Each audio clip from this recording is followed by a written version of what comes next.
If you observe carefully the behavior of cash over the past 4 years, you'll notice something disturbing. While most people were focused on stock market volatility and real estate corrections, their cash savings lost more purchasing power than at any point since the early 1980s. A dollar that could buy a basket of groceries in 2020 now buys roughly 60 cents worth of the same items. That's not a theory, that's your lived experience at the grocery store, the gas station, and the pharmacy. And here's what concerns me. The forces driving this destruction are accelerating, not slowing down. By the end of 2026, if current trajectories continue, cash holders will experience a cumulative purchasing power loss approaching 40% from where they started in 2020. This isn't about missing investment gains. This is about the systematic erosion of decades of disciplined saving. But here's the critical point most people miss. This isn't happening by accident. It's happening by design. And once you understand the mechanism, you'll understand why holding cash in 2026 represents one of the greatest financial risks for retirees and near retirees in modern history. This isn't a prediction. It's a logical consequence of observable policy decisions that have already been made. I've spent over 40 years studying how economies work, how central banks operate, and how wealth transfers occur during these transitions. When you understand incentives, you understand behavior. And right now, every major institution, from the Federal Reserve to the largest sovereign wealth funds, is operating under incentives that guarantee continued currency devaluation. Let me give you 3 specific data points that illustrate this reality. First, the United States government debt is now $38 trillion, with mandatory spending exceeding revenue by approximately $2 trillion annually. Second, the Federal Reserve's balance sheet, which stood at $900 billion before 2008, now exceeds $7 trillion.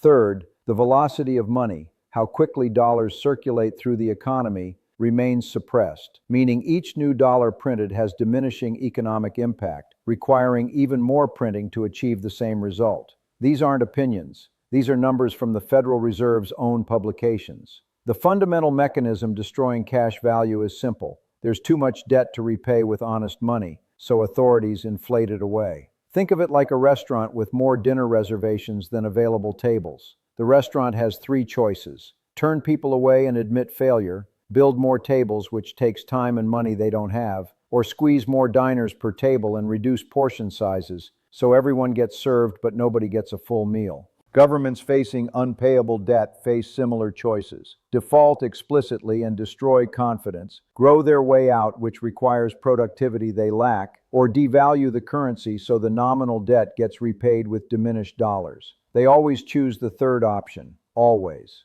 Right now, 4 major pressures are converging to accelerate this process. The first pressure is demographic. 10,000 Americans turn 65 every single day, claiming Social Security and Medicare benefits the system cannot fund from current revenue. The second pressure is geopolitical. The weaponization of the dollar through sanctions has motivated major trading nations to reduce dollar holdings, diminishing global demand for U.S. currency. The third pressure is structural. Productivity growth remains anemic at roughly 1.4% annually, while government promises require 6 to 7% growth to fund. The fourth pressure is political. No elected official survives telling voters they must accept lower benefits or higher taxes. So the path of least resistance is always monetary expansion. History is an excellent teacher if you're willing to observe its patterns. In 1971, President Nixon closed the gold window because foreign governments were redeeming dollars for gold faster than U.S. reserves could sustain.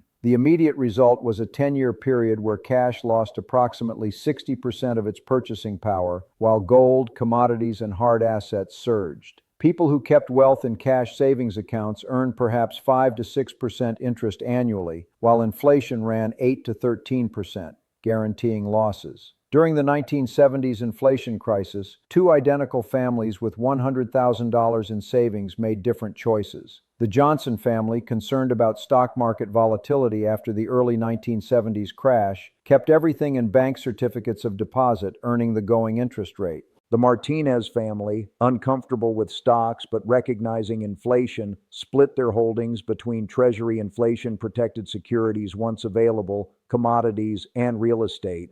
By 1982, the Johnson family's $100,000 had grown nominally to approximately $180,000 from accumulated interest, but the purchasing power of that money had fallen to roughly $70,000 in 1971 dollars. They could buy less with more numbers. The Martinez family's portfolio had grown to approximately $340,000 with purchasing power of roughly $135,000 in 1971 dollars. Same starting point, radically different outcomes. Let's look at Weimar Germany between 1918 and 1923. The pattern is instructive not because America is becoming Weimar, it isn't, but because the mechanism is identical at different speeds.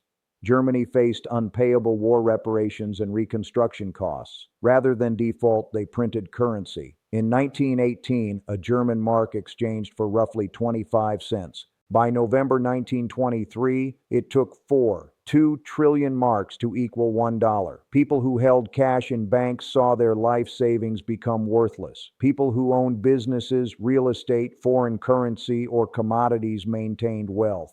The speed was extreme, but the principle applies universally. When governments face unpayable obligations, they devalue the currency. More recently, in 2008, the global financial crisis prompted unprecedented monetary expansion. The Federal Reserve dropped interest rates to near zero and began purchasing trillions in assets. Many retirees, trained by decades of experience that cash was safe, kept substantial emergency funds and living expenses in savings accounts, earning essentially nothing.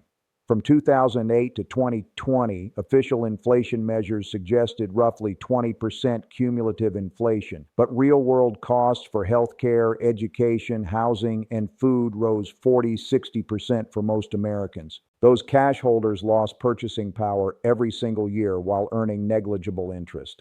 Meanwhile, the S&P 500 rose approximately 400%. Bonds provided positive real returns until recently, and real estate in most markets doubled or tripled. This isn't made up. It's the typical pattern when monetary authorities choose inflation over default. To understand what's happening to cash in 2026, you need to understand 3 fundamental principles. The first principle is that all currencies are relative value systems, not stores of absolute value. Think of currency like a claim ticket at a coat check. The ticket itself has no value. Its value derives entirely from your ability to redeem it for the coat you deposited. If the coat check issues more tickets than they have coats, your ticket becomes less valuable because the claim it represents is diluted. When central banks create new currency, they're issuing more claim tickets against a relatively fixed supply of goods and services. Each existing claim ticket becomes less valuable. Right now, the Federal Reserve is creating approximately $2 trillion in new claim tickets annually through deficit spending, while the actual productive capacity of the economy grows maybe 2 to 3% annually. The math doesn't work. Each dollar represents a smaller claim on real resources. The second principle is that institutional incentives create predictable outcomes. When you understand incentives, you understand behavior. The Federal Reserve has dual mandates: maximum employment and stable prices. But it has a hidden third mandate that supersedes the other two: ensure the government can finance its operations. If Treasury bond auctions fail because interest rates rise too high, the entire system collapses. Therefore, the Fed must keep interest rates low enough that debt remains serviceable, even if that means allowing inflation to run higher than their stated 2% target. This isn't conspiracy, it's observable reality. Look at their actions, not their words. They raised rates in 2022, 2023 to combat inflation, but reversed course before inflation returned to target because economic stress became politically untenable. The incentive structure guarantees currency devaluation over time. The third principle is that purchasing power transfers don't disappear, they redistribute. Your cash losing 40% of its value doesn't mean that value evaporated. It means it transferred. It transferred to those who borrowed money and repay it with cheaper dollars. It transferred to those who owned assets that appreciated nominally faster than inflation. It transferred to governments who owe nominal debts but collect taxes on inflated incomes. The seesaw of purchasing power doesn't break, it simply tilts. Right now, that seesaw is tilted heavily against cash holders and toward asset owners and borrowers. Understanding this isn't pessimistic, it's realistic. And realism allows you to position yourself on the right side of the seesaw. Let me tell you a story about two couples I observed in the early 2000s. The Andersons and the Patels, both in their mid-50s, both with approximately $500,000 in retirement savings accumulated through decades of disciplined work. The Andersons, having experienced the 2000-2002 tech crash, decided they'd had enough of market volatility. They moved everything to high-yield savings accounts and CDs, earning 4 to 5% annually, feeling safe and sleeping well. The Patels felt uncomfortable with extreme stock concentration too, but recognized that cash earning 4% while inflation ran 3% meant they were barely breaking even in purchasing power. They created a diversified allocation. 30% in a broad stock index, 20% in tips, 20% in a global bond fund, 15% in real estate through REITs, and 15% in commodities and precious metals. They kept only emergency cash. By 2020, 15 years later, the Andersons' $500,000 had grown to approximately $925,000 from compound interest. Impressive numbers. But here's what matters. Inflation over that period totaled roughly 45%, meaning their purchasing power had grown to only about $640,000 in 2005 dollars, a real gain of just 28% over 15 years, or about 6% annually. They'd protected capital in nominal terms but barely outpaced inflation. The Patel's portfolio, despite experiencing multiple corrections and volatile periods, had grown to approximately $65 million. Even after accounting for the same 45% inflation, their purchasing power had grown to roughly $14 million in 2005 dollars, a real gain of 128% over 15 years, or about 6% annually. Same starting point, same time period, but the family that understood inflation risk positioned themselves on the right side of the seesaw. This isn't made up. It's the typical pattern in inflationary environments. Now let's translate this to what really matters, how this affects you. If you're 55 years old with $600,000 in retirement savings and you're keeping $200,000 of that in cash savings accounts because it feels safe, here's what the 40% purchasing power loss by end of 2026 means in concrete terms. That $200,000 in cash will nominally remain $200,000. Your bank statement will show the same numbers, but its purchasing power will have fallen to approximately $120,000 in today's dollars. Let's make this even more specific. Right now, your $200,000 covers roughly 40 months of a $5,000 monthly retirement budget. After a 40% purchasing power loss, that same nominal $200,000 covers only 24 months of an inflation-adjusted $8,300 monthly budget needed to maintain the same lifestyle. You've lost 16 months of financial independence without touching the principal. You've lost more than a year of retirement security, while the numbers in your account stayed the same. Here's the mathematical reality. If inflation averages 6% annually over the next 2 years, which is actually below what we experienced in 2021-2023, your cash loses 12% in year 1, then another 12% on the reduced base in year 2, compounding to approximately 23% loss over 2 years. But that assumes inflation moderates. If inflation remains elevated at 8 to 10% annually, or if we experience a spike driven by geopolitical disruptions, energy costs, or monetary policy errors, the 40% cumulative loss becomes not just possible, but probable. The most concerning aspect isn't the average case. It's that cash has unlimited downside and zero upside. Stocks can fall 50%, but can also rise 100%. Bonds can default, but can also preserve purchasing power. Real estate can decline, but provides utility and income. Cash can only lose purchasing power in inflationary environments. It has asymmetric risk. Based on these principles, here are practical guidelines. This isn't about abandoning cash entirely. You need liquidity for emergencies, and you need psychological comfort to avoid panic decisions.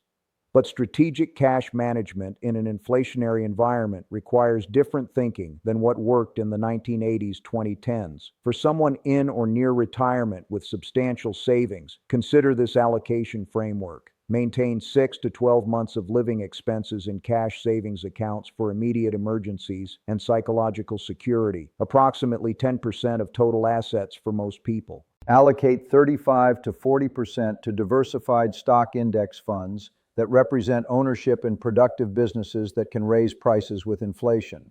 These aren't speculative. They're stakes in companies that own real assets, employ real workers, and generate real cash flows. Allocate 25 to 30% to Treasury inflation-protected securities or I bonds, which explicitly adjust principal with inflation, protecting purchasing power. Allocate 15 to 20% to real assets, including real estate investment trusts, commodities, or precious metals that historically maintain value during currency devaluation. Allocate the final 10% to short and intermediate-term bonds for stability and income. What to avoid is equally important. Avoid long-term bonds paying fixed rates below inflation. You're guaranteeing real losses.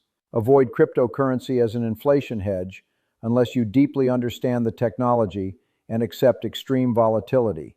It's speculative, not proven. Avoid individual stocks unless you have expertise. Diversified indices reduce company-specific risk. Avoid making sudden wholesale changes. Transitioning over 6 to 12 months through dollar cost averaging reduces timing risk and emotional decision-making. Avoid paralysis from perfect information seeking. Having an imperfect plan implemented is better than having a perfect plan that remains theoretical. The psychological preparation is critical. You'll experience market volatility. Stocks will have corrections. Bonds will have periods of negative returns. Commodities will fluctuate wildly. This is normal and expected. The alternative, watching cash steadily lose purchasing power with certainty, is worse. The common pitfall is abandoning the strategy during the first correction, usually within the first 6 to 18 months, returning to cash, and then watching from the sidelines as assets recover and cash continues declining. Successful implementation requires accepting volatility in exchange for purchasing power protection.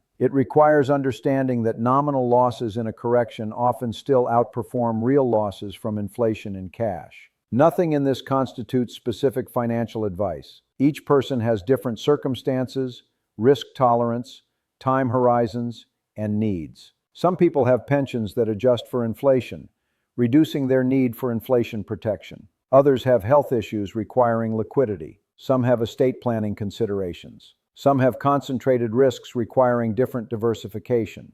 Consult qualified financial professionals who can evaluate your complete situation before making allocation changes. The choice is yours. But remember what's happening behind the scenes. Central banks around the world are diversifying away from dollars. The People's Bank of China has been a net buyer of gold for over 15 consecutive months. Central banks globally purchased over 1,000 tons of gold in 2023 alone, the highest level in decades. They understand currency risk. Sovereign wealth funds are increasing allocations to real assets and inflation-protected securities. They understand purchasing power risk. The world's largest pension funds have reduced cash allocations to minimum operational levels. They understand opportunity cost. These institutions aren't making these moves based on speculation. They're making them based on the same observable reality you can see. Too much debt, too many promises, too few productive resources, and the mathematical certainty that currency devaluation is the path of least political resistance. That's why this channel exists. Not to create fear, but to create understanding. Not to sell products, but to share principles. The signals are visible if you observe carefully. The historical patterns are clear if you study them objectively. The incentive structures are predictable if you understand them honestly. We observe signals before they become obvious. We examine what institutions do, not what they say. We focus on principles that transcend specific market predictions. If this analysis makes sense to you, if it helps you understand forces affecting your financial security, subscribe to this channel. We'll continue examining these patterns, updating observations as circumstances evolve, and translating complex economic mechanisms into practical understanding. The cash under your mattress or in your savings account will be there tomorrow. The numbers won't change. But what those numbers can buy will change dramatically. The dam holding back monetary expansion has cracks that widen daily. The pressure behind that dam, $38 trillion in federal debt, unfunded entitlement promises, geopolitical fragmentation, political polarization, isn't decreasing. When you understand that cash is a claim on future resources rather than a store of value, when you understand that all currencies are relative value systems rather than absolute wealth, when you understand that institutional incentives guarantee continued debasement, the logical action becomes clear. Protect purchasing power, not nominal numbers. Position yourself on the right side of the seesaw. The choice has always been yours. Make it based on principles, not emotions. Make it based on observation, not hope. Make it today. Incognito chats aren't saved to history or used to train models.